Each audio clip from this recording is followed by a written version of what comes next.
Bit drunk in a bit when I came in this shit. I might earn on my sweatshirt like Tevin a bit. Straight up the rip. Listen, guys, there's a misconception out there. People think that the ESFL is in the virtual fight business. They're not. They're in the entertainment business. Let me tell you why. ESFL, man, they are the only league built around a sports video game that can pull in numbers that are similar to the top YouTubers over there. You know, a lot of people don't realize this. ESFL, they get over 1,000 views a video. They're similar, you know, Paroxys and Martial Mind, they do get a little bit more, but it's very similar. And people don't take that for granted. If you look at 2K, you look at FIFA, you look at Madden, all those YouTubers are pulling in way more than whatever, you know, these local leagues are. Even the Madden, man, they had a league. I participated in the Madden. And again, this could have been a 7-point lead for Syracuse, but a missed field goal earlier as the door opened for Florida State to go ahead, and they do to Mike Evans. The Madden's Series League, they put it on the EA channel, they put it on NCAA, I don't know if they put it on NCAA, but it was sponsored with the NCAA. They had this huge deal, and they couldn't pull in the videos of Mr. Golden Mutt or some of these other YouTubers. Like, they wasn't even close, even though they had all this backing. Now, let me tell you why that's important. Because a lot of these fighters, man, they're not marketing themselves well. I'm going to go ahead and just take a name out there. Let's look at the number one contender. Number one contender right now, you know, even though I looked up these rankings, man, it was hard to find, but we had Hammer at 5-2, man. He's won 4 straight fights. He has this beautiful record, but he's not getting the next title shot. You know, you can just look at the numbers and say, oh, well, he deserves it. He's not getting, you know, Anthony's 3-0. These are just bigger names, guys that, you know, market themselves well. They're going to get the next fight. If you have a fight lined up and you don't know what you're going to do next, you're losing. Don't matter when, you're losing. You're losing the game, man. This isn't about the X's and O's. It's about the marketing, man.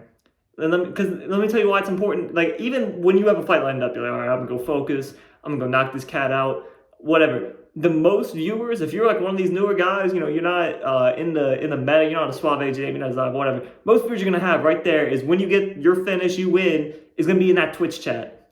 You better go in that Twitch chat, say a name, and please, God, do not say a ranking. I don't want to hear, oh, you know, I think I deserve a top 10. If you look at the signups every week, I want to fight a top 10 guy. I want to fight a top. Why?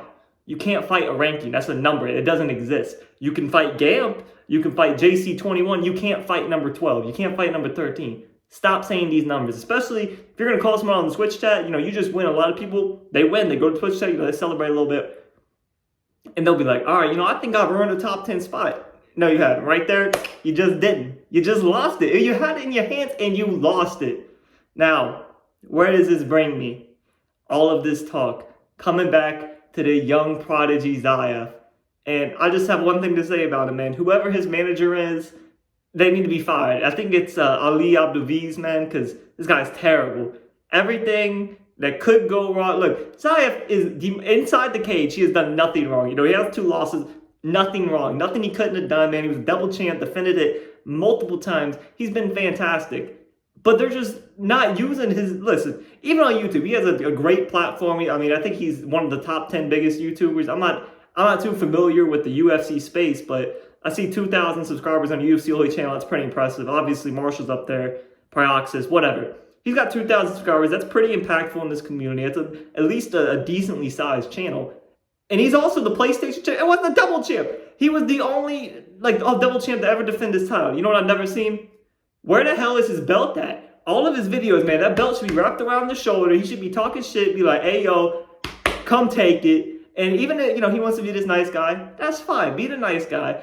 But, you know, let's you're the only double champ. Let's see how you prepare. Let's see how you fight.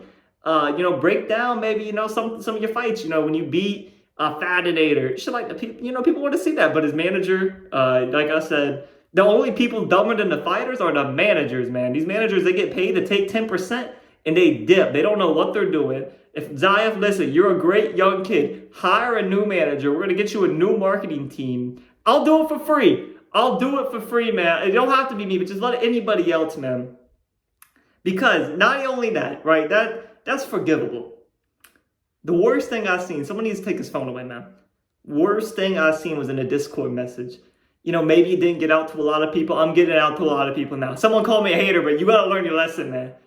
With Zayef, like I said, great fighter.